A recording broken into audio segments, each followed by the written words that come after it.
Прво, ја Евровизија не гледам едно 20 години. Совршено е тоа неважен естрадно, културен, забавен настан за мене. Особено ако се земе у предвид што години таа Евровизија беше под контрола на родови фашизоидни култови и на овие ЛГБТ заеднициве. И знаете што се случуваше тие години, толку веројатно падна рейтингот на Евровизија што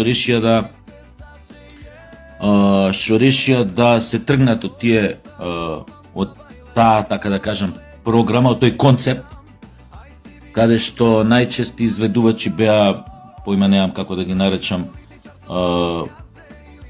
генетско-медицински експерименти. Родово-генетско-медицински експерименти.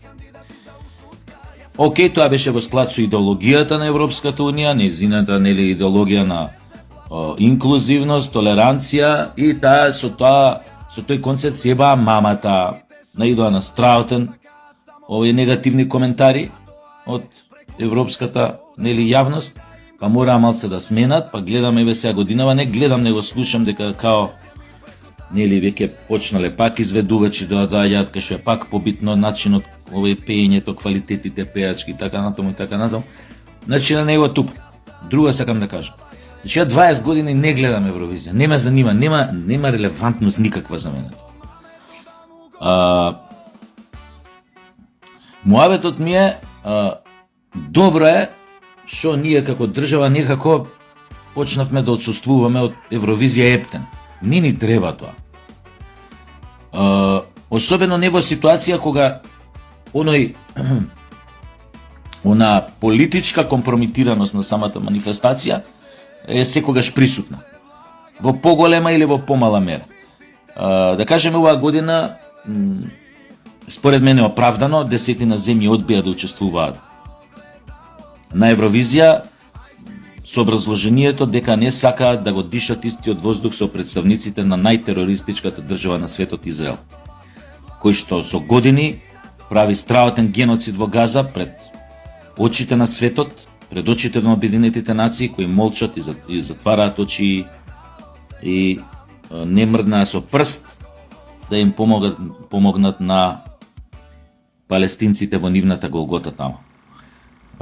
Многу оправдано, ние веројатно не отсуствуваме не од тие причини, ние никогаш како држава не сме имале некој интересен, ја не би рекол некој стабилен, цврст, усмислена цврст, него ни некој интересен став политички, овој геополитички став. Ние увек мислиме дека ако ги пофалиме тие што ги сметаме за наши помошници или стратешки партнери, како ги викаат, дека не знам колку паметна работа правиме, колку многу битна работа правиме. Ги забале нив ние дали ќе ги поддржиме 2 милиона народ или не, но ние решивме да играме на таа карта на, би рекол, на таа конформистичка карта, да климаме со глава на све што ќе кажат оние кои што ги сметаме за стратешки наши партнери поеќе. Така да не е битно кои се причините што не учествуваме на Евровизија, но добро е што не учествуваме. Као што реков, особено не во една ваква конотација, во еден ваков контекст, кога десетина држави бойкотираат Евровизија поради учеството на Израел, затоа што сметаат дека, со право сметаат дека Израел прави геноцид на еден цел народ во појасот Газа и како знак на протест одбиваат да учествуваат во било каква манифестација кај што они партиципираат или се учесници.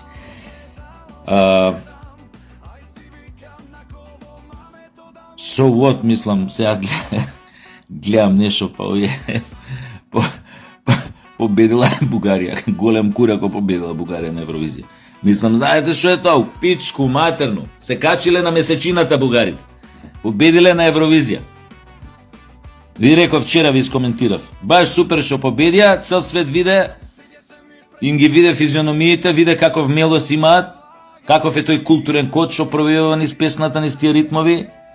Тој богот, како ли да им се вика, тој татарскиот. Така да сами си кажа дека врска немаат со нас, никаква поврзаност. Може само да се каже дека го преземале нашите обичаи, нашата вера, нашите традиции, нели не. македонските, на македонците и ако сакате, ако се земе тој век кога дошле на македонските Словени и така натаму и така натаму. Неведно. И заедуење ово онава, кој ги еве што сака нека прави? Евровизија. Ислам дај.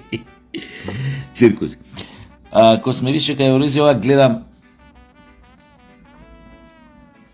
Сум го зборел тоа многу пати, у многу емисии, дури на Канал 5 еднаш гледам, тоа е меѓу најгледаните тие делови што се вадени од емисија. Само вистина пред многу години со една представничка од една ЛГБТ невладина организација гостував, кај што зборев начинот на кој ЛГБТ невладините организации на кој начин го презимаат јавниот простор и на кој начин го менуваат светогледот на јавноста во однос на ЛГБТ идеологијата и во однос на нивната агенда и пропаганда да се влезе во сите сегменти на општеството, вклучувајќи ги најниските степени на образованието, ние почетни степени на образованието во училиштата. Го зборев познатиот метод на ЦИА у таа емисија, кој што се нарекува Овертронов прозорец на можности. Нема сега пак да тупам околу тоа, како постепено невладините ЛГБТ идеолози преку точно прецизно одредена пропаганда го менуваат светогледот кај јавноста во однос на нив, како го тренираат, го условуваат народот постепено да ги прифаќа, да прифати таа пропаганда, се што смета за пример за ненормално да го смета за нормално после извесно време. Нема се околу тоа да тупам. Значи сега гледам, нели, пак се организира парада на гордоста, никогаш не сум гледал зошто е тоа причината. Го гледав па тоа кратки некои извадоци од пресот. Оваа година ќе им биде под наслов сите да знаат, или како име тоа насловот? Демек сите да знаат за нив, поимене како име тоа точно насловот. Демек биле маргинализирани, не се знаело за нив, а искочи нивниот прес се појави на сите можни портали, на сите можни телевизии. Значи, простор им се одстапува. Значи, сите знаат дека има педери, лесбеки, итн. Нема кој не знае. Сите знаат дека од стара Грција ги има уште. Тие филозофи на најпознати свака им час се прцали у гъс меѓу себе. Од прв до последен. За овие римјаниве, тој Калигула исто знаете, Нерон исто знаете. Тие кому и да правеле. После тоа Александар, тоа е пред нив Александар Македонски, човекот, зависи на која нога станал. И мужи и жени, не прашто. Че сите знаат дека тоа нешто го имало, го има и ќе го има. Тоа е една работа. И никој не спори околу тоа дека тоа го има и дека сите знаат. Сите знаат дека ви има, како да ви кажам. И немаат проблем со тоа. Ваша работа си е кога носите у кревет, тоа ќе ви го кажат огромен. Да, добре сега, има и нели разни овакви, онакви, нели. Ама генерално сите ќе ви кажат, мене совршено ме заболе кога вие носите у кревет у вашата спална соба у вашиот дом.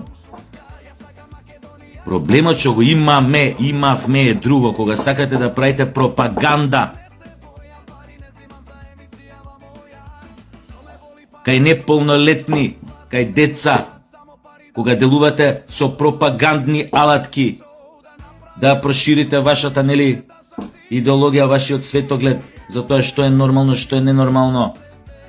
Родовата идеологија која што е крајно абсурдна, крајно наметната, наметливо наметната, која што се коси со сите можни биолошки, научни факти, дека постојат повеќе од 2 рода, дека постојат 84 родови. Тоа е више диагноза. Познам една особа, нема да ја наречам ни машка ни женска, мислам, за да не се препознае. Затоа нема да наречам, да ја ословам било како, затоа е личност, една личност. Не е битно дали е мушко, дали е родена како мушко или како женско. Кој што наводно утекна на студии пројави фикс идеја дека е спротивен пол од тој што е биолошки неизин пол или негов пол, пројави спротивно, да ме сака дека се осетил дека е нешто друго, друг пол дека. Па тоа идеше тогаш по некои телевизии, па тоа водителите кои што беа исто таа секта или како да ја наречам групација ЛГБТ, па плача со неа заедно во емисија, па тоа едни патетики, па леле, па вистина, па така е, па леле, па како, па да, па ти смени пол, мислам особата, не знам сега дали медицински, хируршки смени пол, не знам тоа, но смени пол, окей, ајде да кажеме така. Проблемот знаете што беше?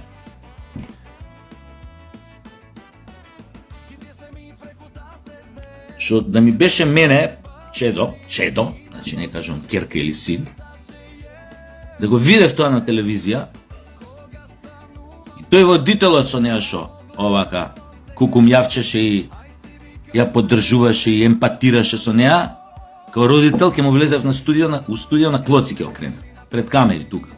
Знаете зошто? Затоа што никој не знаеше, тие не се ни распрашале дека таа особа пред да добие фикс идеја дека е нешто, дека е спротивен пол од тоа што се родила или родил, пиеше со години лекови за психози. Значи беше регистрирана како пациент и затоа взимаше терапија. Сваќате до кај оди тој абсурд? Ова е еден од примерите што ја лично го знам, пошто се знам со еден од родителите на особата. Го знам лично ова дека е така. Тоа е проблемот. Пропагандата е проблемот. Какви сакате, бидете си приватно по дома, имате афинитети за ист пол, уредо е. Не мора да му триете на цело општество дека е тоа нешто најнормално или ненормално или не знам какво. Остете сами да се донесеме заклучок колку е тоа нормално и дали е нормално да има 85 родови. Демек, родовите се клизна категорија. Вечер можеш да легнеш како тоа што си се родил, како мушко, сабајле можеш да кажеш дека си теле или славиче и сите треба да викаме браво! Како се отвори, искочи од Орманов, од Шифониров, свака ти час славе си, еве ти зрна да си колваш. Не, извинете, ние, јас лично, не знам за повеќето, за мнозинството, не ви влагаме у положение на вашето лудило или на вашата пропаганда поточно. Извинете, сори, можете да купите со тоа некој идиот, некој полуписмен или некој не знам каков, некој лабилен или поима немам каков, со таа пропаганда да си го придобиете, да ви вика браво, но не мене. И не ќам таа пропаганда секако да ја правите на мои блиски или на мои деца или поима немам по школи и така натаму и така. Мислам дека околу тоа се разбираме и дека сум многу конкретен. И ова од секогаш сум го тврдал. Не ми е од вчера. Ја мојот став си го бранам сегде. Дури на емисии кој сум седел со хомосексуалци, у конкретниот случај нели поима немам што е овако, не е битно таа што беше со мене во емисија. Наводно бисексуалка, не е битно. Ако си би, онда си хомо поише него што. Не е битно, ајде да не навлагаме у тие работи. И кога сум седел на маса со хомосексуалци. Ја не сум го менjал ставот, мојот став е ова. Нема шо ти мене, како да ви кажам, треба да постои закон. И законот треба да го заштити животот на секое човечко суштество у оваа заедница. И точка. Правото на живот. Точка. А вие не можете скроз да се заштитите од серџиите, од вашите комши, од комшиката Надеш, има 75 години, која ве гледа како пред ливце бацуете или искачате или живеете заедно, па искачате и ве слуша кога имате секс. Јеби га, не можете да ја промените, има 75 години. Па и секој ќе му биде, како да ви кажам, интересно да воерише, да слуша или да гледа или да... И тоа нема врска со, како да ви кажам, со она што вие го тврдите дека да, има полово базирано појма, така не знам, насилство е. Како да го наречем ова, бе? Насилство базирано поточно на сексуална ориентација, не на пол. Има. Ама има сегде у свет. Сегде у свет. Не разни примери, да не ви ги редам. И затоа треба да постојат закони и правото на сечи живот, правото на живот да биде секому заштитено. Ама вие со тоа што ќе излезете на парада не придонесувате за тоа комшиката Нада да ве гледа поинаку, или Сашо, или Петко, или Станко, не ве исто ќе ве гледаат. Ја ли сте излегле, ја ли не сте излегле. Тие што ве гледаат како што ве гледаат, нив нема да ги смените. Но е лошо, погрешно, што делувате на еден друг свет, чие што индивидуација, созревање и интегритет на личноста не се завршени во процесе, и вие фактички му нудите опција плюс. Тие онака не знаат кај се, уште опција плюс. Или неколку опции плюс. Или некои несигурни што имаат сериозни проблеми со само довербата со такви работи, и онака имаат проблеми, па уште да почнат да се сомневаат и во тоа кој пол се, или овој кој род се. Толку им треба на тие што се со начната психа во време кога се одвива тој процес на како се вика тоа, на индивидуација, на кога созреваш, пубертет. Тоа е погрешното. Тука имаме ние проблем со вас, ние хетеросексуалните со вас хомосексуалните. Тука имаме проблем. Не смеете тамо да се мешате, а вие сакате да се мешате. И тоа е целта, да се мешате. И ова 100 пати сме го правеле муавет. И сега пак не сакам да кажувам каков перфиден метод користите за да ја правите таа ваша пропаганда и тоа ваше делување врз јавноста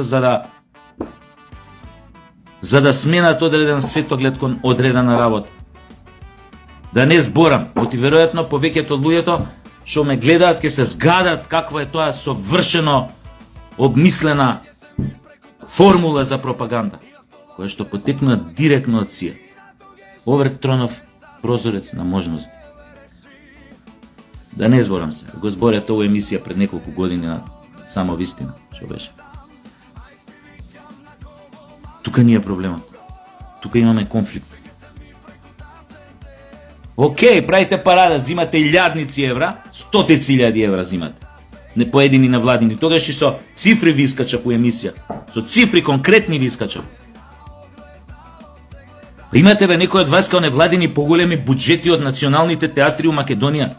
У најголемите национални театри. Поголеми буџети имате од МНТ и од Драмски заедно бе. А 5 вработени сте у невладинава или 7 или 10 или тројца.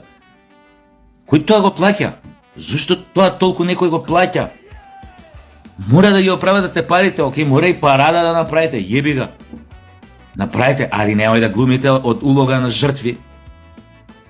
Ја разбирам све и средината кажа и све. Али другачие се настапува со толку пари што ги добивате, да делувате кај што треба да добивате за да смените, смените одредени појма, немам, законски легислативи, како ги викаат, или ова да се заштитите поише, или ова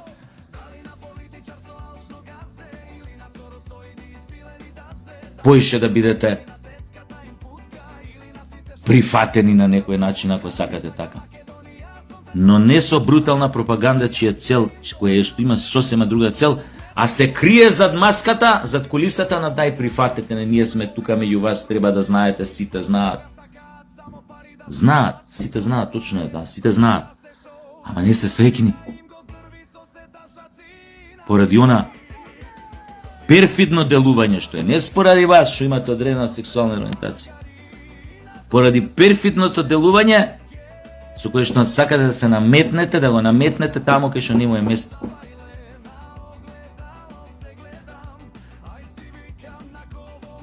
Ви кажав, тоа се славно интервју тоа на Оливер Стоун со Путин, се вика интервју или разговори со Путин се вика. 4 продолженија по 2 сата има тоа. Кај што Оливер Стоун оди у Кремљ и буквално тамо предстои не знам колку време ги прави интервјуа со Путин. И му вика едно време му поставува прашање, му вика: "А вика што правиме, вика вие тука сте забраниле ЛГБТ, тоа пропаганда, ова она. А, што правиме тоа? Не, антиевропски е тоа. Ова е 2014 се прави интервјуа, феноменални се. Путин е тамо феноменален. Путин тамо му кажува све на светот. Што ќе го снајде ако продолжат да се прават будали? 2014 им го кажува бе отворено, ќе кажеш разузнавач ЛГБТ крие, нешто секогаш преку ракавици прави, онака зацкриено полутемниц. Не бе. У ти интервјуа ќе видите колку отворено Путин им кажал: ако продушите вака јебачува мајку еден ден, нема да куртулите. Мора да послушате нешто што ви кажувам. Не го послуша, не му поверува, мислеа парите му се најбитни. Сега не е битно тоа. И едно време Оливер Стоун го праша: што правиме без ова ЛГБТ, ти забрануваш у Русија тоа пропаганди, ова она. Вика: па тоа е антиевропска вредност. И Путин вака му го гледа, му вика она со смешак на лице, му вика: видете, малце ако чепнете, ако се распрашате, ако видите кој оваа година во Русија добил награди за опера, за балет, за наука, за ордени за спорт, не знам, за ова, за она, за... Знаете вика колку педери и лесбијки вика ќе имаме ју нив? Вика еден куп. Кој вика ги маргинализира? Кој вика ги трга на страна?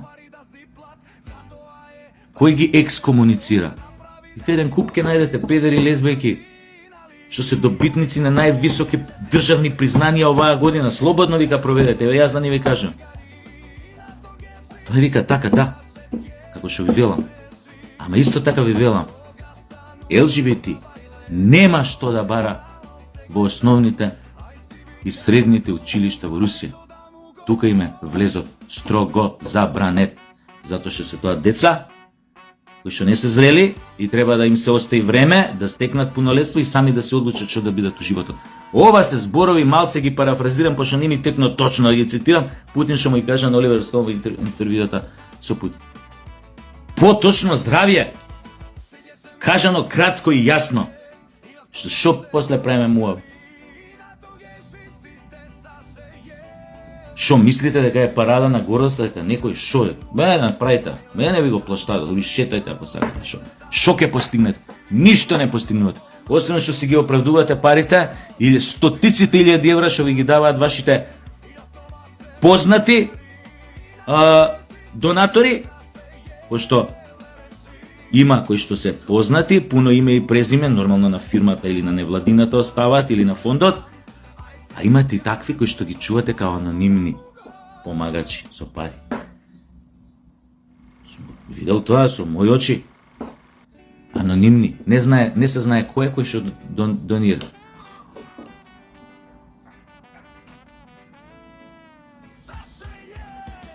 Тоа сакам да кажам. Нема никој ништо против вас. Али немојте да играте на картата која што не ви носи поени. А таа карта е да предизвикувате револт, која наметливо се обидувате да го пикнете носот тамо кај што не ви е местото.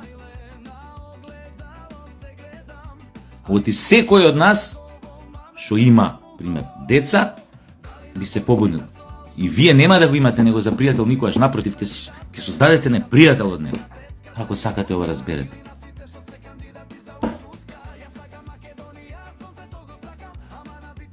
Пошто нормално повик не е битно ајде тоа. Пошто друго е кога се работи за дете. Другаче свеста работи кај родител.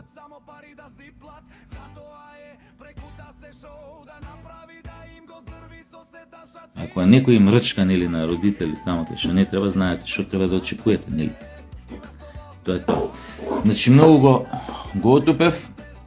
Се надевам дека се се разбравме. И уште една работа сакам да кажам на крај.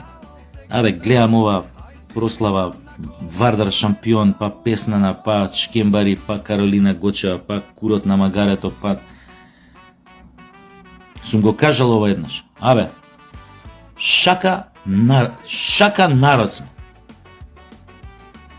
Како можете, како не ви досади 30 години да се маклете на тема Скопје Битола, Шкембари комити, овие имаат аеродром, овие немаат. Каролина Гочева шо ќе правам ако ми ја подарат. И овие обратно не знам шо скопски педирчиња вамо. До кога како не ви се досади да му мате? Место некој ривалитет да створите на тема на поема немам на она шо вие пасија навивањето, ја навијам вака, ја вака, па јас сум си мислил нова работа навивање, па тио тука да ги кршите копјата, а после тоа да седнете заедно на пиво да испиете, дали на Широк сока како гостува тамо Вардар, дали обратно негде на плоштад или на кај ако гостува Пилистер овде, кој ви е проблемот, човече? И да гледаат еден куп луѓе и срамотилаци и деца што идат по стадиони, како се тепате, се навредувате, си упатувате навреди кон други.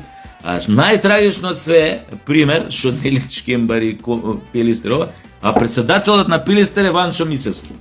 Скопјанец од Мице, здраво. Мице. Заедно игравме фудбал некое време, кратко време, у работнички у Младинци. Кај Суши. Мице од Скопје председател, сега отиде битолски зет, сега отиде шо да прави човекот, се заљубил у битолчанка, битолчанки пуфли фатални. Мице и свини, факач. Ама како Мице да им кажеш на овие блесави, како да им објасниш? Шо е битно тоа, мислам, место дидете витешки, спортски настан, убав дерби, пример, ако е ова и она, било кај, дали у Ракоме, дали у... Таа да биде славија, идат и малолетни деца, родители носат по другите трибини, да уживаат у вашите навивања. 30 години вие малце инцидент негде, хулигански, ке се испотепате. Зошто шака народ, зошто А да не зборам за ова играч и ова конкретниот случај. Прво треба тие играчи да се засрамат што уопште пеат песна со таков текст. Треба у моментот да му проработи кликерот, да рече, чекај шо е песна во уствари, шо е текстот? Зашто го пеам ова? Зашто ничим изазван упатувам навреди кон... Не мора наша пеачка, наш глумец, наш појма немам шо, небитно. Ничим изазван упатувам навреди. Само затоа што било од Битола.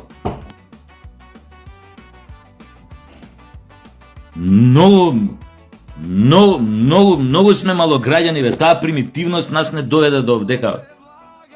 Примитивност.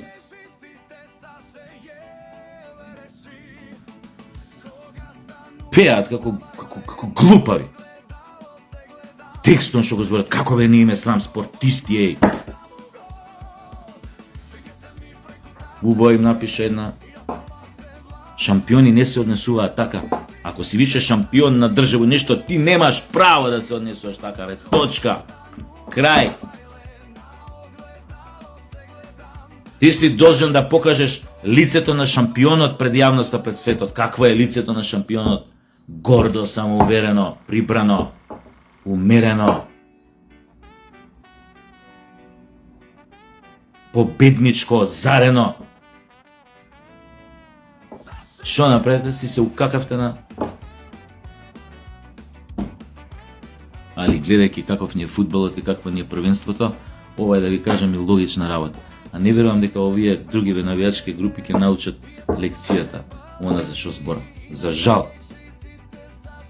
А тука треба државата веќе да стапне на кочница. Да не се деси некоја трагедија. Дека не се десила некоја трагедија.